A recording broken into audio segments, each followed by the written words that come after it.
Assalamu alaikum viewers. In this video we will discuss short question of chapter number 3. Let's start. पहला question है, why are noble gases not reactive? Noble gases are not reactive because they have their outermost shell complete. Noble gases का क्या होता है? Outer most shell complete होता है, मतलब जितने भी इलेक्ट्रॉन्स आउटर मोस्ट शेल को चाहिए वो इनके पूरे होते हैं। एग्जाम्पल है कि हीलियम का एटॉमिक नंबर है 2। अब पहले शेल को चाहिए होते हैं 2 इलेक्ट्रॉन, तो वो इसके अंदर पूरे हैं।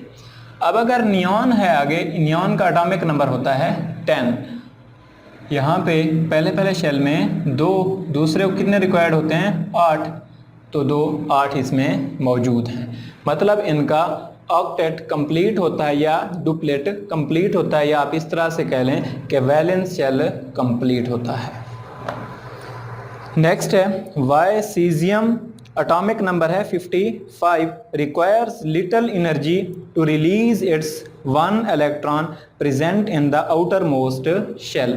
सीजियम का जो एटॉमिक साइज है वो बहुत बड़ा होता है, तो जो न्यूक्लियस की पकड़ है या न्यूक्लियस की जो फोर्स है वो वैलेंस इलेक्ट्रॉन के ऊपर बहुत कम होती है। तो न्यूक्लियस की पकड़ कम होने की वजह से तो उसको क्या करते हैं, थोड़ी सी एनर्जी देते हैं, तो वैलेंस शेल से इलेक्ट्रॉन ईजीली रिमूव हो जाता है। तो कैसे लिखेंगे?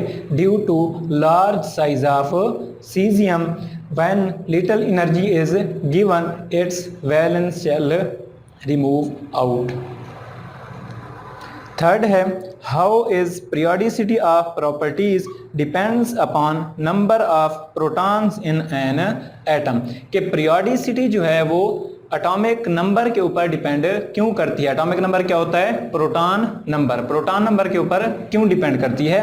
वजह यह है क्योंकि हर एलिमेंट का प्रोटॉन नंबर स्पेसिफिक होता है। हर एलिमेंट का प्रोटॉन नंबर या एटॉमिक नंबर स्पेसिफिक होता है, और ये चेंज होता है फ्रॉम 1 2 3 4 5 6, मतलब ये किस में चलता है? असेंडिंग ऑर्डर के अंदर। नेक्स्ट क्वेश्चन है, why shielding effect of electrons makes cation formation easy.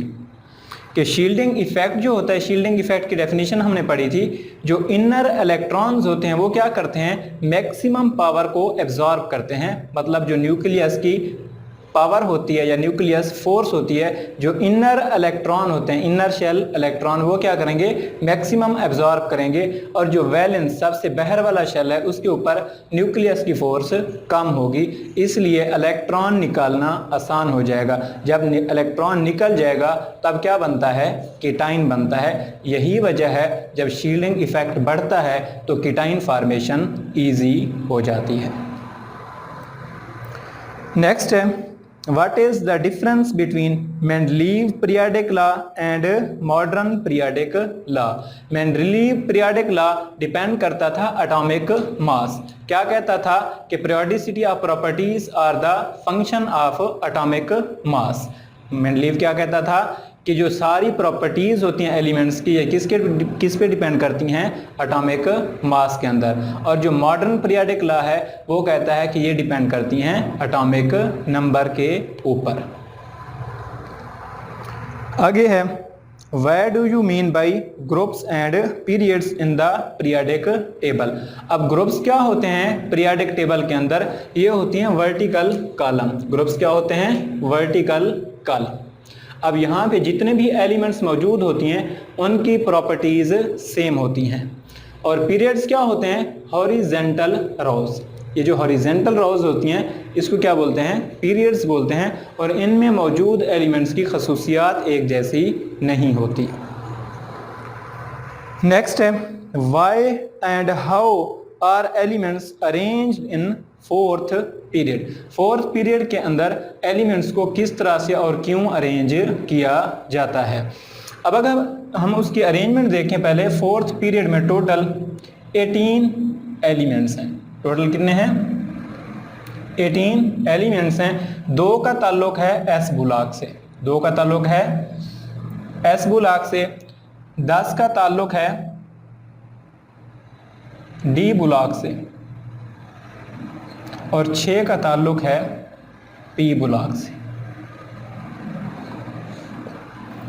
ये है कि कैसे अरेंज उनको करते हैं, क्यों करते हैं। वजह यह है कि जो इनकी खसूसियात होती हैं, तो पहले 2 एलिमेंट हैं, इनमें इलेक्ट्रॉन एस सब शेल के अंदर जाता है और डी वाले जो 10 हैं इनमें आखिरी इलेक्ट्रॉन किसके अंदर जाता है, डी सब शेल के अंदर। और जो 6 पी वाले हैं इनका आखिरी इलेक्ट्रॉन पी सब शेल के अंदर जाता है।